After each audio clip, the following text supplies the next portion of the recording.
Deklarasi Universal Hak-Hak Asasi Manusia mengakui bahwa pengakuan atas martabat alamiah serta atas hak-hak yang sama dan tidak dapat dicabut dari seluruh anggota umat manusia merupakan landasan bagi kebebasan, keadilan, dan perdamaian di dunia.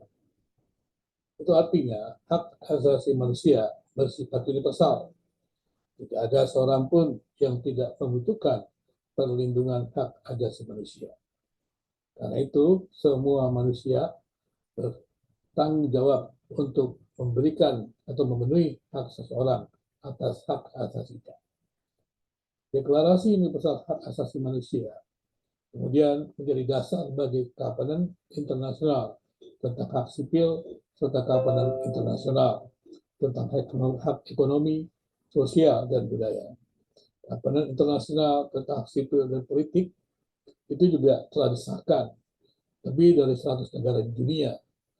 Di Indonesia sendiri, pengesahan itu dituangkan melalui Undang-Undang Nomor 12 Tahun 2005 terkait dengan pelaksanaannya, maka Kovenant itu diawasi oleh Komite Hak Asasi Manusia. Kovenant Internasional tentang hak ekonomi, sosial, budaya di Indonesia, pengesahan Kovenant itu kemudian dituangkan melalui Undang-Undang Nomor 11 Tahun 2005. Dan demikian dapat dipahami bahwa konvensi genosida yang mulai berlaku pada tahun 1951, mulai Undang-Undang Nomor 26 tahun 2000 tentang pengadilan HAM, Indonesia juga menetapkan genosida sebagai salah satu pelanggaran HAM berat. Konvensi itu juga menetapkan genosida sebagai kejahatan internasional dan menetapkan perlunya kerjasama internasional untuk mencegah dan menghapuskan kejahatan genosida.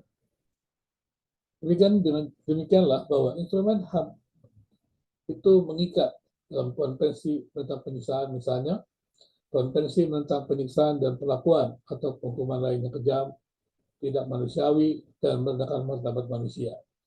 Konvensi itu menentang penyiksaan mulai berlaku sejak tahun 1980. Indonesia mensahkan konvensi itu melalui Undang-Undang Nomor 5 tahun 1948. Konvensi penghapusan segala bentuk diskriminasi rasial kemudian juga berlaku tahun 1969 dan disahkan oleh Indonesia melalui Undang-Undang Nomor 29 tahun 1999. Pada undang-undang itu terdapat larangan terhadap segala bentuk diskriminasi rasial dalam bidang politik, ekonomi, sosial, dan budaya.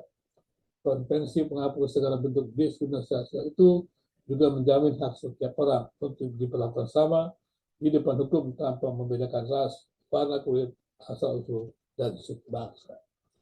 Dengan demikian jelaslah bahwa kita semua yang ada di Indonesia ini mengakui bahwa hak-hak asasi manusia itu harus dipenuhi. Pemerintah harus memenuhi hak-hak asasi setiap individu itu, baik hak ekonomi maupun hak sipil. Dan itu juga dituangkan dalam Undang-Undang HAM yang ada di negeri ini. Dengan demikian juga kita mesti melihat pada menjelang pemilu 2024. Maka kita seharusnya juga memahami bahwa politik identitas yang menistihkan agama, sosial, budaya tidak tepat untuk diusung oleh partai siapapun. Partai-partai politik harus berani menolak itu. Partai-partai politik harus berani menolak politik identitas. Saya mendengar Partai Persatuan Indonesia, Partindo juga telah menetapkan untuk bisa menolak politik identitas. Dan kita tentu berharap seluruh partai-partai yang ada itu juga bersama-sama, demikian juga dengan Partai Perindo, untuk menolak segala bentuk diskriminasi dan juga secara khusus menolak politik identitas. Pemilu harusnya menjadi pesta demokrasi bagi semua individu di Indonesia. Siapapun yang menang adalah kemenangan Indonesia. Siapapun calon yang dipilih harusnya orang-orang terbaik bangsa ini. Dan ketika rakyat memilih mereka, maka rakyat akan mendapatkan yang terbaik. Kemenangan yang terbaik dari antara mereka adalah kemenangan semua calon dan kemenangan semua rakyat Indonesia. Karena pemilu 2024 dapat berjalan dengan baik.